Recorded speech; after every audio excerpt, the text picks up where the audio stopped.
Selamat datang kembali di podcast Ruang Tamu RRI Malang. Hari ini kita akan ngobrol seputar kesehatan dan sudah bersama dengan saya seorang dokter dari Rumah Sakit Umum Pindad Malang. Iya, ada Dokter Anissa. Apa kabar, Dok? Alhamdulillah baik, Mas Taufik. Sehat, Dok? Alhamdulillah sehat.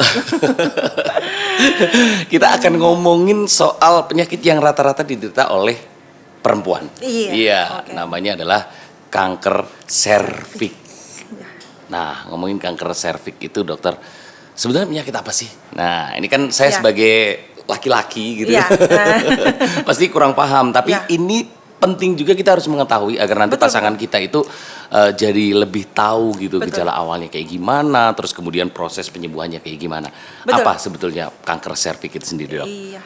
Kanker serviks itu sendiri saya harus mulai menjelaskan serviks itu apa gitu ya. Oke. Jadi serviks itu merupakan leher rahim. Leher rahim. Ya, leher rahim. Jadi kalau misalnya saya bisa sedikit menggambarkan, organ reproduksi wanita itu terdiri dari rahim.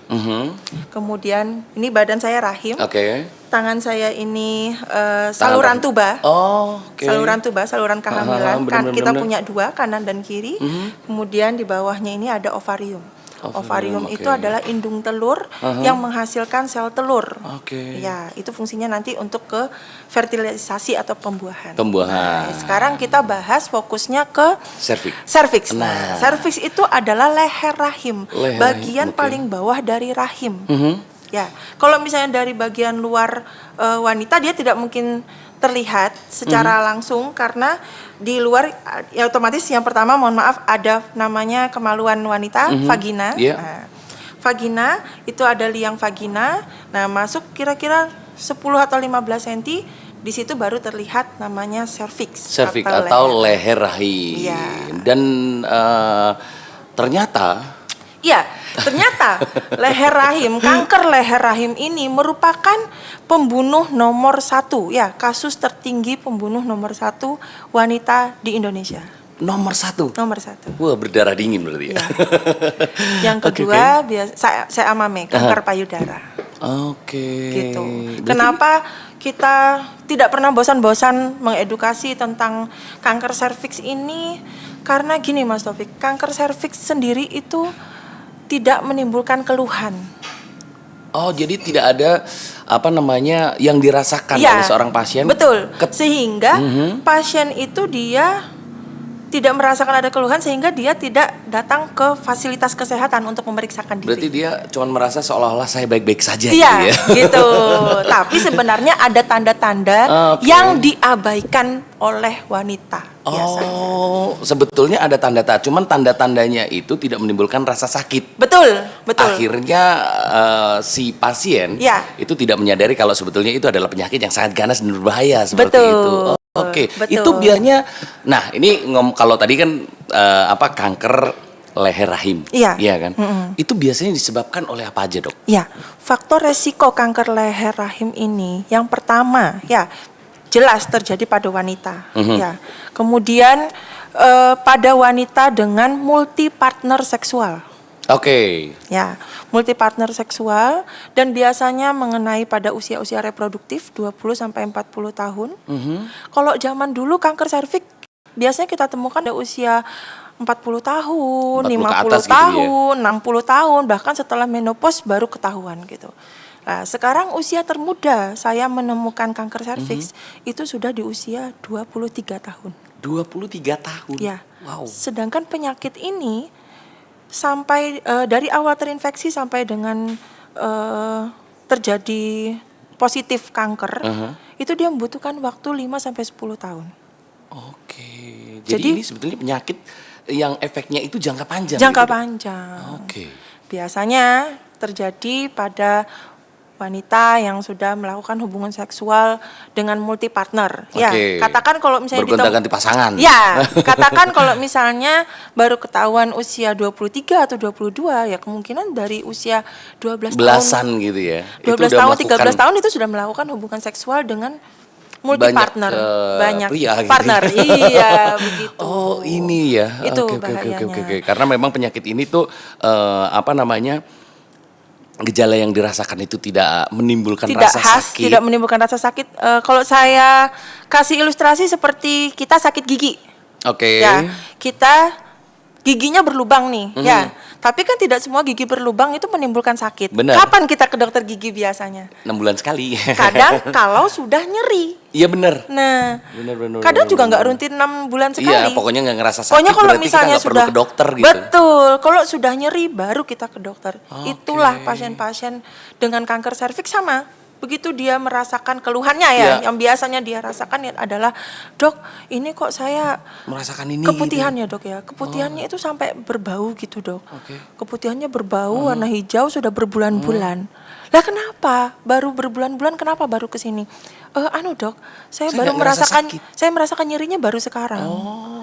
Terus pada saat berhubungan badan dengan suami, setelah berhubungan badan saya merasakan ada keluar darah dari vagina. Oke. Nah, itu namanya postcoital bleeding. Jadi, postcoital bleeding. Ya, jadi kalau berhubungan itu namanya coitus bahasa medisnya. Okay. Jadi postcoitus setelah berhubungan dia ada bleeding, perdarahan. Nah, itu biasanya postcoital bleeding itu keluhan paling sering pasien datang ke kita gitu pertama kali. Kalau udah merasakan dampaknya baru berobat betul. Gitu ya. Padahal sebetulnya kalau berbicara soal kanker itu kan ya kita mendengar kanker itu seolah-olah menjadi sebuah momok yang menakutkan. Gitu. Iya betul. Tapi sebenarnya kalau kanker sendiri, terutama kanker serviks, itu bisa disembuhkan nggak sih dok? Bisa kita sembuhkan jika dari awal, maksudnya penanganannya itu semakin cepat semakin baik, untuk prognosis kesembuhannya juga akan semakin tinggi. Contohnya gini, karena kanker serviks sendiri kan mempunyai 4 stadium ya Mas Taufik. Yes. Ada stadium 1, 2, 3, 4. Sebelum stadium 1 namanya lesi prakanker. Oke. Pra ya. Pra. Sebenarnya pada saat lesi prakanker ini, kalau misalnya kita mengetahui saat ini dan dilanjutkan tata laksana seperti konisasi dan lain-lain, itu sebenarnya sudah tertangani kankernya. Jadi istilahnya nggak sampai menyebar kemana-mana gitu ya? Nggak sampai menyebar kemana-mana. Kalau sudah stadium 1, maaf. Stadium 1 itu lesinya, dia itu kan merusak epitel ya. Merusak epitel itu artinya dinding permukaan paling luar dari kanker rahim. Sama kayak kulit kan ada banyak beberapa lapisan. Ada lapisan pertama gitu ya. Epitel itu adalah lapisan paling awal. Nah, itu biasanya kalau stadium 1 dia merusak epitelnya saja sedikit gitu. Jadi leher rahim tuh kalau dilihat itu cuman bundar terus ada bolongannya. Gitu ya.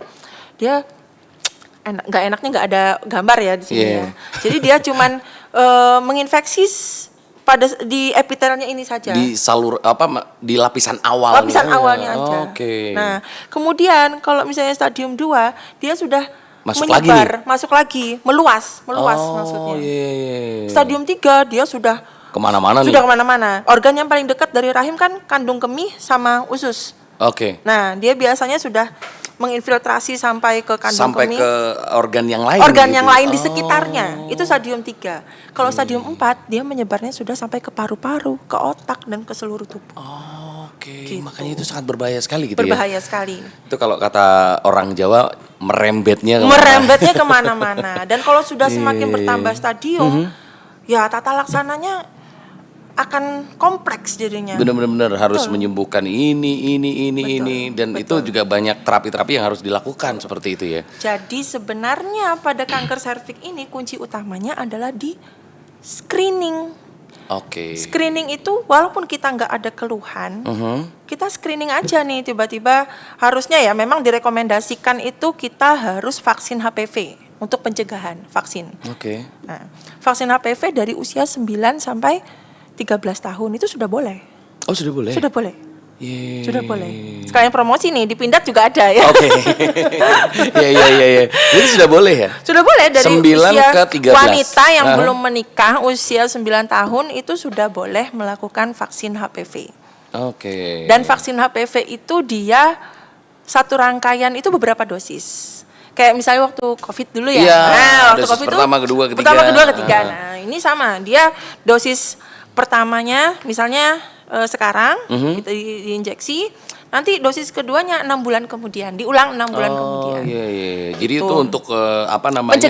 Pencegahan sekaligus membentuk kekebalan tubuh gitu ya, agar bisa mengurangi risiko terkena kanker serviks. Betul. Oke. Nah, ini kalau ngomongin soal tadi kan ada nama vaksinnya adalah apa tadi? Gardasil sama Cervarix. Nah, itu kalau seandainya nih, kita kan sebagai manusia kadang-kadang kan secara literasinya kita masih kurang gitu. Ya.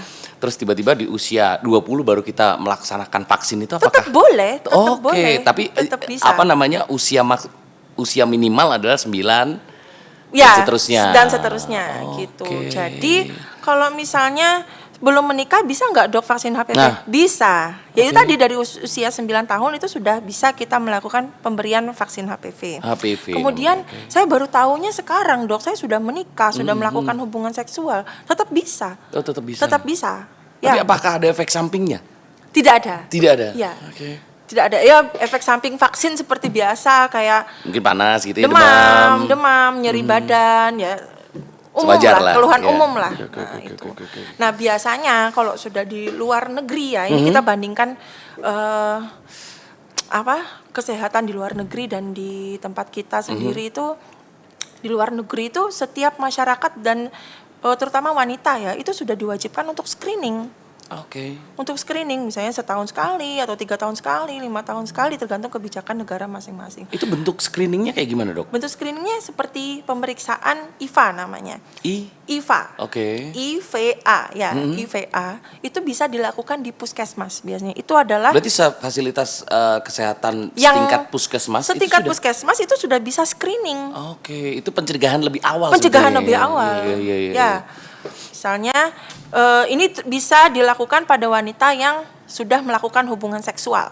Ya, tidak harus dia punya keluhan keputihan, walaupun nggak ada keluhan itu dia tetap bisa melakukan screening itu, IVA itu. Pemeriksaannya lebih mudah, lebih cepat, lebih murah juga dari segi ekonomisnya juga murah. Jadi pasien itu posisikan seperti mohon maaf kayak ngangkang. Iya. Nah, itu diposisikan di bed itu ya. Nah, bed ginekologi itu dibuka kelaminnya, vaginanya dibuka sampai tampak si serviks itu sendiri. Kita semprotkan namanya asam asetat. Asam asetat 3%.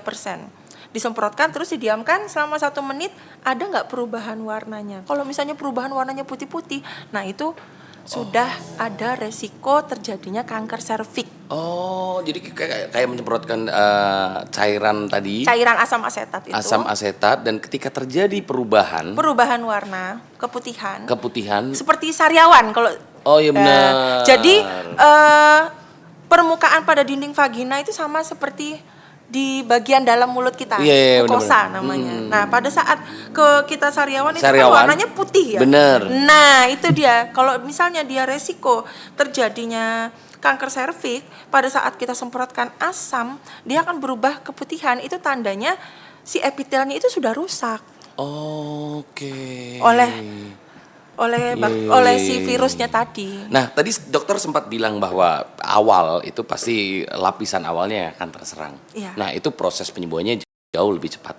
Itu proses penyembuhannya apakah dengan obat ataukah dengan terapi, dok? Terapi, ya. Tidak ada untuk obat. Jadi gini, kalau misalnya dia masih awal sekali, itu sebenarnya dia bisa sembuh dengan sendirinya. Jadi mungkin kekebalan tubuh. Tinggal kekebalan. Jadi yang melawan itu hanya dari kekebalan tubuh. Ya kita kasih vitamin, pola hidup sehat, hindari merokok dan hindari multipartner seksual itu tadi. Ya kalau misalnya kita tahu dari awal, itu biasanya akan kita evaluasi lagi 3 bulan atau 6 bulan lagi kita lakukan IVA ulang. Kemungkinan dia epitelnya sudah membaik. Jadi istilahnya secara alami dia akan sembuh sendiri ketika dia menerapkan pola hidup sehat. Ya kalau dengan catatan sistem imun tubuhnya itu memang lagi dengan kondisi yang baik gitu. Dia bisa sembuh sendiri. Kalau stadium awal. Kalau masih stadium awal. Iya. Berarti batas maksimal untuk bisa sembuh secara sendiri dengan kondisi kekebalan tubuh yang baik tuh sebetulnya stadium berapa, dok? Selain di bawah stadium 1. Di bawah stadium itu tadi yang saya bilang lesi prakanker itu. Lesi prakanker itu juga ada terbagi lagi dia.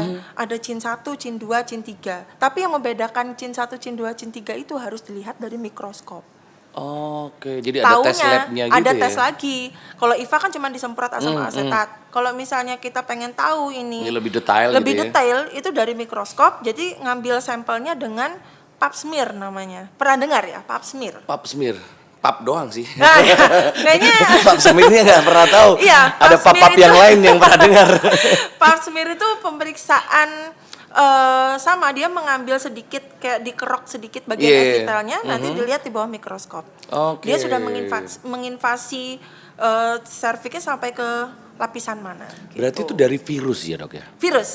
Oh ya, karena kita sudah bahas terlalu jauh nih. Sebenarnya penyebab utamanya adalah virus. Nah ini kalau ngomong soal virus, berarti virus itu apakah didapat dari pola hidup kita yang tidak sehat, atau mungkin jenis makanan tertentu, atau mungkin dari hal-hal yang lain? Dari penelitian tidak ada pola hidup yang tidak sehat menyebabkan kanker serviks ya. Jadi penularannya paling besar sebanyak 85% data statistiknya itu ditularkan dari penyakit menular seksual. Ya. Jadi tadi kalau misalnya pada wanita biasanya pada multi partner seksual. Tuh. Kemudian bagi yang sudah menikah kadang istrinya merasa nggak pernah kemana-mana, ya ternyata yang membawa adalah suaminya. Jadi kadang kendala saya ya sebagai dokter kandungan itu kadang begitu menjelaskan ke pasien itu bingung saya. Kalau saya menjelaskan nanti takutnya berantem habis dari klinik saya. Bener, repot ya. Dua mata pisau gitu mana? Ya. Gue gak pernah kemana-mana, tapi kenapa kena kanker serviks? Coba ditanya sama suaminya. Suami saya baik-baik saja. Suami saya baik-baik saja dok. Waduh. Jadi emang ibu 24 jam sama suami gitu? Ya, tapi kebanyakan semua pasien saya kalau pada yang terkena kanker serviks itu kebanyakan sudah tahu loh kalau suaminya sering jajan di luar. Iya, jadi datang itu dok, apakah ini ada hubungannya ya dok kalau suami saya sering jajan di luar? That's right. Kamu sudah bisa menebak gitu. Kamu sudah bisa menebak. Iya, itu jawabannya sebenarnya. Berarti memang faktor utama yang mungkin lebih membuat wanita akhirnya terkena terinfeksi human papilloma virus itu ya dari penyakit menular seksual. Gitu. Jadi nggak mungkin suaminya baik-baik aja, istrinya nggak kemana-kemana, kemudian terkena kanker serviks itu kecil sekali. Tapi kalau dari faktor keturunan nggak? Bisa, tapi kecil juga. Tapi kecil juga gitu ya? Kadang ditambah, jadi faktornya itu nambah. Faktor keturunan iya, tapi lebih besar dari faktor menular seksual gitu ya? Itu tadi. Gitu. Iya. Nah. Atau pada wanita yang biasanya misalnya wanita tua dengan kanker serviks, pasti saya tanya dulu riwayat menikah dan lain-lain. Ibu riwayat menikah berapa kali? Ini suami yang ketiga dok. Jadi riwayat menikah juga itu penting sekali pada saat kita anamnesis itu penting sekali. Gitu. Wow, berbahaya itu ya ternyata. Iya. Dan kalau misalnya mau ngomong tata laksana kanker serviks sendiri, wah itu lebih komplek banget sampai kemoterapi, ada terapi sinar, ada operasi gitu. Nah, ini ngomongin soal bagaimana penanganan terhadap kasus kanker serviks. Iya kan? Ya. Karena kan mungkin ya seperti yang dokter bilang bahwa ini adalah penyakit pembunuh nomor 1 gitu pada wanita yang di Indonesia. Sebenarnya bisa kita cegah sejak awal. Bisa kita cegah dari awal gitu ya. Kan tadi dokter juga sudah bilang bahwa ternyata ada hal-hal screening yang bisa dilakukan lebih awal. Betul. Yang pasti kita harus care terhadap diri kita ya. Betul. Itu jadi sebenarnya saya nggak masalah loh kalau ada pasien yang panikan, dok maaf ya dok saya tuh kok gini keputihan gitu. Saya kok baru 2 hari ini seperti ini, saya lebih suka kayak gitu. Berarti kan dia aware. Dia aware terhadap apa yang dia rasakan gitu. Seandainya hasilnya pun tidak ditemukan keganasan, tapi kan nggak masalah, dia sudah memeriksakan diri gitu. Punya antisipasi dari awal. Betul. Gitu. Nah, ini kalau dari tadi kan dokter ternyata proses penyembuhan dari kanker serviks itu kan begitu panjang. Ketika sudah mencapai ke stadium lebih dari 2. Panjang. Iya kan? Ya. Itu apa aja dok apa sebetulnya? Aja ya, ya lagi-lagi penyembuhan kanker serviks itu kita bagi sesuai dengan stadiumnya ya Mas Taufik. Dari stadium 1, 2, dan 3, dan 4. Itu biasanya dokter kandungan akan melakukan pemeriksaan VT, maksudnya VT itu vaginal tose atau pemeriksaan dalam. Kita tentukan dulu nih, lesinya segini, ini berarti stadium 1 misalnya. Kalau stadium 1 itu dia masih belum ada perlengketan ke organ-organ sekitarnya. Ya.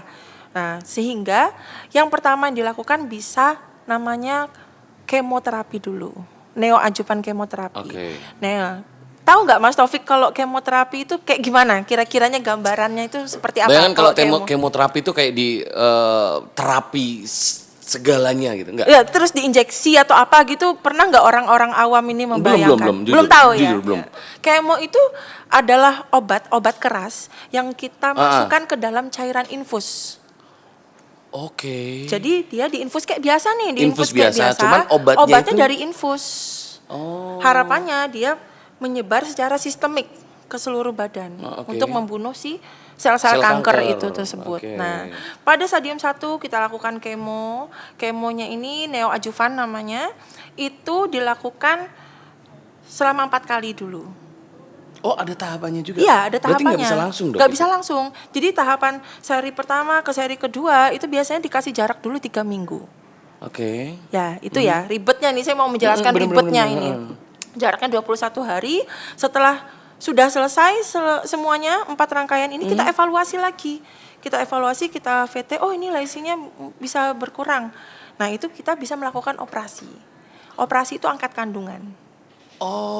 Kenapa masih bisa kita lakukan operasi? Yaitu dikarenakan dia tidak ada perlengketan dengan organ-organ sekitarnya. Benar-benar istilahnya nggak nemplek lah ya. Iya. Kalau stadium 1 itu bisa dioperasi langsung, bisa di kemo dulu. Ya. Tapi sebetulnya paling efektif itu apakah operasi atau kemo dok? Paling efektif kalau stadium 1 dioperasi dulu. Langsung dioperasi bisa. Berarti angkat kandungan dok? Angkat kandungan langsung. Nah, masalahnya masyarakat kita ini sangat-sangat ya takut. Siapa sih yang nggak takut kalau misalnya, Bu, ini stadium 1 kanker serviks, ini penanganannya harus diangkat kandungan ya Bu ya gitu. Kadang usianya itu 60 atau lebih. Itu kadang, Dok, kalau misalnya diangkat kandungan nanti apa yang terjadi pada saya? Yang jelas yang pertama Ibu nggak bisa punya anak. Jelas, usia 60 tahun apa Ibu masih mau punya anak? Enggak sih Dok katanya. Terus apa yang ditakutkan? Soalnya kan wanita tanpa kandungan itu kayak gimana gitu loh Dok. Berarti lebih ke paradigma ya? Iya. Sebenarnya kalau misalnya angkat kandungan karena memang indikasi kanker serviks sih nggak masalah. Nggak masalah ya. Toh mungkin kalau seandainya sudah punya keturunan berarti kan sudah. Iya, sudah gitu. Kebanyakan kan sudah punya anak. Daripada nanti ada efek samping yang lebih tinggi lagi. Apalagi dia kalau misalnya bertambah stadiumnya. Nah, itu kalau stadium 1 itu bisa langsung kita operasi. Stadium 2 ini dia sudah mulai tuh nempel ke dinding-dinding sekitarnya. Organ sekitar. Menyebar dia. Ya, masih di dalam vagina itu sendiri namanya ke parametrium. Nah, itu dia masih perlu kita lakukan kemoterapi. Kemoterapi itu pada stadium 2 tujuannya biar dia nggak lengket, nggak nempel. Karena bayangin nih, kalau misalnya organ itu nempel, kita angkat kandungannya, misalnya rahim lengket dengan dinding vagina, saat kita tarik, kita kan mau angkat nih.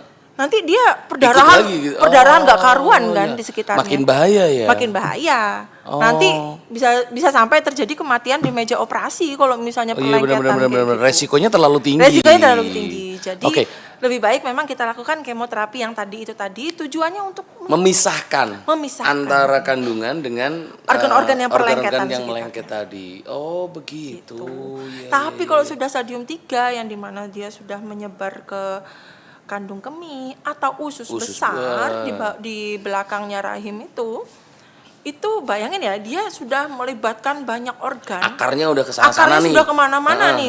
Itu nggak bisa kita kemo, kita langsung operasi, nggak ada. Jadi pilihannya ya hanya sinar. Terapi sinar aja. Terapi sinar itu dipakai sinar radiasi kayak gitu. Nah, di sinar memisahkan lah istilahnya. Mematikan. Oh, mematikan. Ini bukan lagi memisahkan, bukan lagi memisahkan. Dia kalau sudah udah bersatu. stadium 3. Oh. Dia sudah bersatu, nggak bisa dipisahkan perlengketannya. Jadi ya nanti dia kalau misalnya habis sinarnya itu pun nggak bisa satu kali. Pasien tuh harus datang berkali-kali untuk sinar sampai 25 sampai 35 kali. Bayangkan. Ya, itu ribetnya penanganannya ini ya. Dan kalau sudah stadium 4 angkat tangan sudah. Stadium 4 angkat tangan. Namanya terapi paliatif aja. Kita cuma memperbaiki kondisi yang dimana mungkin imunnya aja yang ditambah. Ibunya nyeri, dikasih anti nyeri. Ibunya kalau mau kemo ya boleh dikasih kemo paliatif, kemoterapi tapi nggak ada kesempatan untuk mengembalikan kondisinya. Iya. Kadang sudah menyebar ke paru, ke otak, sudah kemana-mana lah ya. Bisa. Nah, ini tadi seperti yang dokter bilang bahwa ternyata kemo itu adalah memberikan obat keras. Iya, betul. Iya kan? Betul. Obat keras. Efek sampingnya ada nggak sih? Nah, itu. Nah, ini kan karena kan kalau ngomong soal kemo tuh jadi kayak wow, hal yang obat keras. Iya, obat keras ya, menakutkan ya sebenarnya. Gitu. Ya. Itu efek sampingnya kayak gimana sih, Dok? Efek sampingnya itu mual yang bener-bener mual parah. Yang enggak kayak biasanya gitu. Iya, enggak kayak biasanya. Okay. Mual karena dengan mual jelas ada muntahnya, nyeri kepala, nyeri banget. Dan yang terakhir yang pasien yang benar-benar terlihat itu pada saat mulai kemo adalah kebotakan. Gitu. Jadi rambutnya rontok, brodol, jadinya jadi botak. Nah, gitu. Karena memang efek sampingnya seperti itu ya. Efek sampingnya seperti itu. Dan itu ada cara satu-satunya. Itu jalan satu-satunya. Gitu. Jadi kalau sudah masuk lebih kalau dari kita stadium. tahu penanganannya seperti itu ya berarti apa dong? Apa yang paling penting? Motivasi. Mencegah lebih baik daripada mengobati. Betul, motivasi, terutama dari keluarga-keluarga terdekat. Benar. Kadang pasien itu apa? Ada nggak pasien yang sembuh dengan melalui semua rangkaian itu? Banyak loh. Banyak. Cuman yang sembuh itu jarang untuk speak up atau cerita menyemangati ke pasien-pasien kanker lainnya. Kalau di luar negeri ya, misalnya terkena kanker ini, dokternya pasti akan memasukkan dia ke grup komunitas kanker itu gitu. Oh, misalnya kanker usus. Nah, ini kamu harus ikut ke komunitas kanker usus gitu. Bahkan mereka sangat produktif sekali gitu loh, bisa saling menyemangati, saling berbagi campaign, sharing, berbagi pengalaman. Dan ya itu kadang itu butuh motivasi dari penderita yang sama. Itu penting banget. Iya sih, kadang-kadang kalau kita ngerasa bahwa kita mengidap sebuah penyakit gitu ya, apalagi keganasan gitu ya, penyakit ganas gitu, kadang-kadang seolah kita malah dikucilkan, hopeless, merasa kayak nggak ada semangat hidup lagi, nggak ada siapa-siapa, akhirnya meninggalnya bukan karena kankernya, justru karena dia tidak punya semangat dan malnutrisi akhirnya, nggak mau makan, nggak mau melakukan aktivitas, nggak mau bersosialisasi, ya akhirnya meninggalnya itu bukan karena sel kanker itu sendiri. Benar, karena memang dia menurunkan imun. Betul sekali, dari stres, faktor stres. Benar. Jadi kadang itu ya, terutama di Pindad ya. Di Pindad pasien datang dengan keluhan, dok saya sudah menopause tapi kok sekarang perdarahan lagi. Terus saya periksa ternyata, jadi pada saat diperiksa itu pasti serviknya teraba tidak mulus. Jadi pada saat memasukkan jari, kita raba, pada kanker serviks itu, serviknya dia berdungkul-dungkul. Oh, belendong. Berdungkul-dungkul, gak rata, rapuh, mudah berdarah. Yang bahkan cuma dipegang gini aja, itu dia brodol, rapuh. Oh, dan itu bisa menyebar, dok? Iya, jadi begitu dipegang berdarah, Bu ini harus saya lakukan biopsi ya. Biasanya kita sudah megang itu sudah curiga ini kanker serviks, tapi perlu pemeriksaan lebih lanjut namanya biopsi serviks. Kita ambil jaringan sedikit itu, kita cuil, kita periksakan di dalam formalin di lab patologi anatomi. Nah itu nanti. Dan itu di Pindad ada juga? Ada juga, kayak promosi. Iya. Ya jadi biasanya 2 minggu hasilnya udah keluar, ternyata ganas ya. Mau nggak mau kita harus memberikan informasi ke pasien. Jadi untuk melakukan tata laksana itu semua yang saya jelaskan tadi, itu harus ke SPOG bagian onkologi. Okay. Jadi kalau saya kan SPOG biasa, ya maksudnya ya sekolah. Saya sekolah dokter umum, lanjut sekolah spesialis kandungan, udah ya. Nah, tapi nanti untuk menangani kasus itu harusnya dokter kandungan yang sudah mempunyai subspesialisasi bagian onkologi. Dan biasanya di rumah sakit besar gitu. Kadang pasien tak rujuk untuk melakukan kemo dan lain-lain itu ke rumah sakit lebih besar, nggak mau, menolak. Alasannya kenapa biasanya, Dok? Rumahnya jauh, kemudian males untuk berobat ke sana. Karena antrinya itu dari pagi loh, Mas.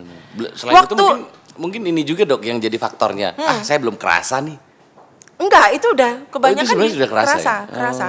Jadi waktu saya pendidikan di Saiful Anwar, pasien-pasien saya tuh enggak dari Malang loh, dari Banyuwangi ada. Banyuwangi, Probolinggo, Tulungagung, Trenggalek.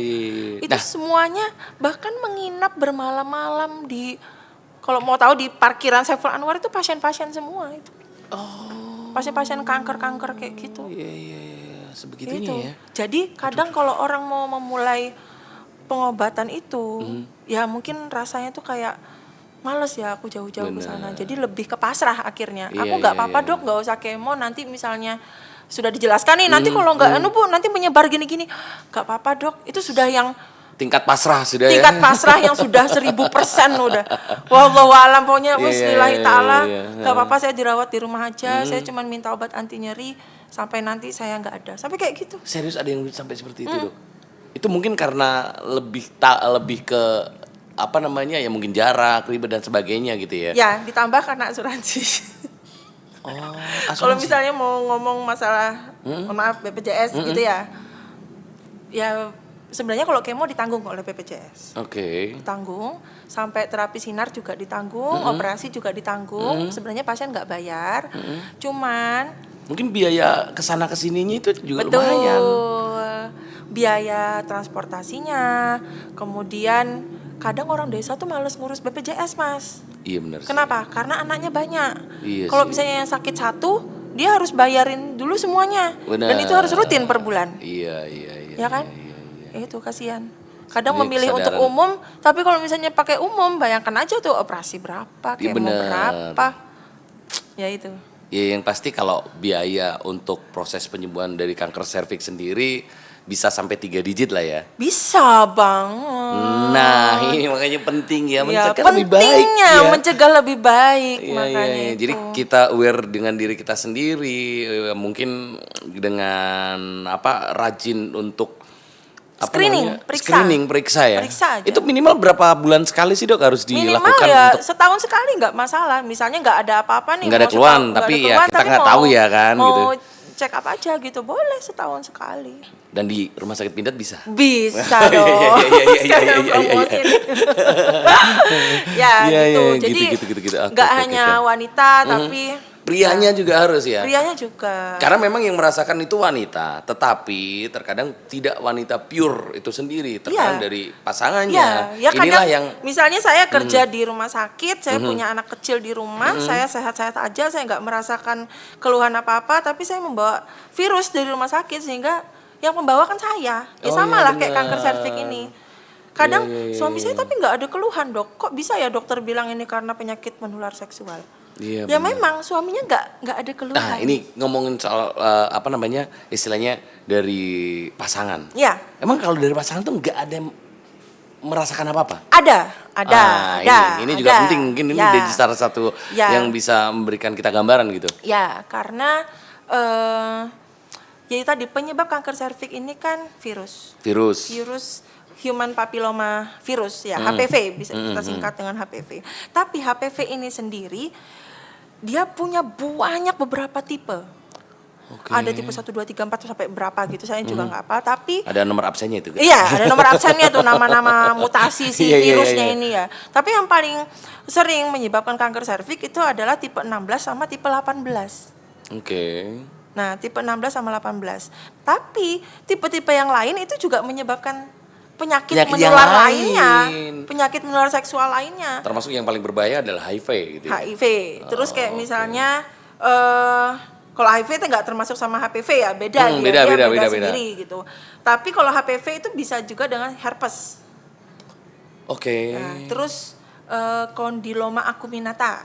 Kondiloma acuminata itu kalau misalnya tahu, wanita mengeluh pada bibir kemaluannya seperti tumbuh jaringan kayak cengger ayam. Oh iya. Nah itu dia penyebab virusnya sama HPV juga. HPV. Tapi cuman yang sudah mutasi. Tipe yang lain, tipe 11 sama 6 sama 11. Kalau ini dok, orang yang sifilis atau raja singa, itu berarti dari HPV juga? Iya, sama. Oke. Jadi kadang pada laki-lakinya itu kadang mengeluhkan keluhan, misalnya pada saat tidak ejakulasi pun sering mengeluhkan cairan semen keputihan atau seperti nanah dari alat kelaminnya. Nah itu harus diperiksakan. Harus diperiksakan juga. Jadi lebih baiknya adalah mencegah dengan datang bersama-sama. Betul. Pasangan kita. Betul. Si laki-lakinya juga harus istilahnya memeriksakan kemudian diri, pasangan wanitanya juga harus, dan semuanya bisa dilakukan di rumah sakit Pindad. Betul sekali. Gitu. Ini memang pentingnya ya kita aware dengan kondisi tubuh kita, kesehatan reproduksi betul. Tapi kalau tadi ya faktornya kan banyak ya, dari eksternal terutama mungkin multiseksual gitu ya, multi partner seksual itu kan adalah menjadi penyebab yang paling lebih sering, lebih besar gitu. Kalau dari ibunya nih ada indikasi kanker serviks, terus kemudian pas hamil melahirkan, itu faktor dari keturunannya kira-kira berapa persen dok? Kalau dari keturunan untuk persentasenya saya lupa, tapi kalau misalnya pada ibu hamil dengan kanker serviks itu kita tidak menyarankan untuk kehamilannya persalinannya melewati normal. Karena serviks itu kan ya dia kan virusnya sudah menginfeksi ini di leher rahimnya. Bener. Sedangkan kalau misalnya lahiran normal ya kita butuh leher rahimnya juga kan lewat situ. Virusnya nanti akan menginfeksi si bayinya secara langsung. Jadi kalau misalnya ya itu tadi pada sesar harus sesar. Itu lebih disarankan. Sangat indikasi. Oke. Lebih disarankan seperti itu. Ternyata mengerikan sekali. Mengerikan ya kanker serviks ya. Jadi makanya jangan gonta-ganti pasangan. Nah, itu cobalah untuk setia. Karena setia itu enak.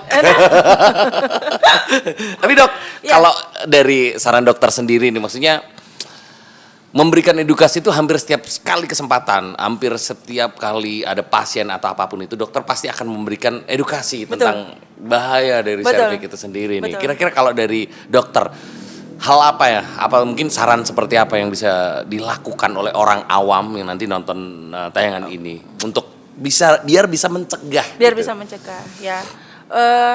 Yang paling pertama adalah karena meningkatnya pergaulan bebas anak-anak muda sekarang nih Mas Taufik.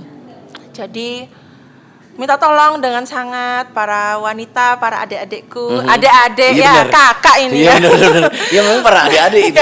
Sebenarnya kadang gini dok, yang paling berbahaya itu adalah ya justru terjadi pada adik-adik. Iya betul. Karena mungkin secara pengetahuan dia masih kurang, tapi rasa keponya begitu besar. Betul. Jadi sekarang kayaknya sudah bukan hal yang tabu banget ya. Kalau misalnya pada saat pacaran sudah melakukan hubungan seksual itu kayaknya sudah bukan hal yang tabu untuk dibahas gitu ya. Karena saya sebagai dokter kandungan sudah banyak lah. Aduh, banyak banget. Jadi pasien termuda saya usia 15 tahun melahirkan anak kedua. 15 tahun anak kedua? Iya. Ini kalau dibilang prestasi atau apa sih? Apa ya? Masa bangga gitu ya? Itu jadi yang pertama tolong stop pergaulan bebas dengan menghindari berhubungan badan secara bebas. Ya ditunggu aja, nanti kalian juga pasti akan merasakan nikmatnya apabila kalau sudah menemukan orang yang tepat, menemukan pasangan yang tepat. Karena mengobati kanker serviks itu sendiri sangatlah susah.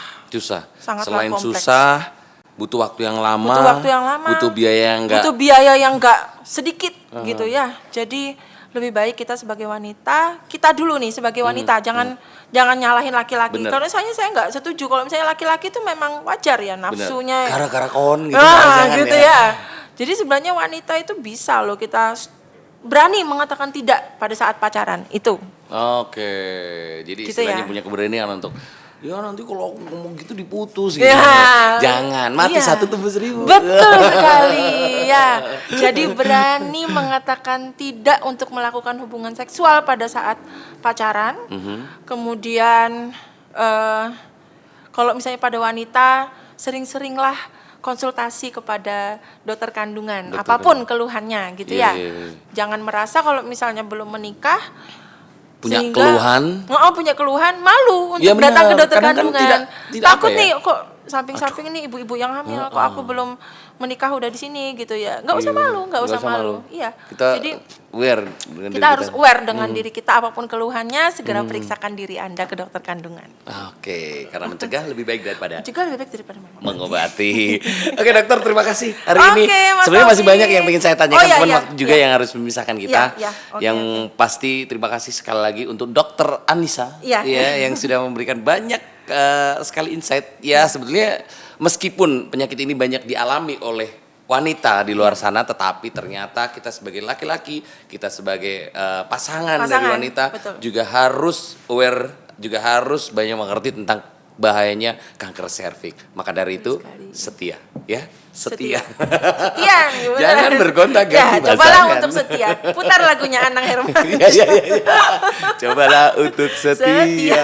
Oke, terima kasih sekali lagi buat dokter. Terima kasih juga untuk RSU Pindad Malang. Sama-sama. Selalu semoga next time kita bisa ngobrol-ngobrol lagi. Lebih banyak yang bisa kita sharingkan. Dan terima kasih buat yang sudah nonton tayangan ini. Jangan lupa karena ini banyak sekali manfaatnya tentang kesehatan, khususnya kanker serviks. Boleh di-share kemana-mana. Thank you, kita ketemu lagi di episode berikutnya. Thank you.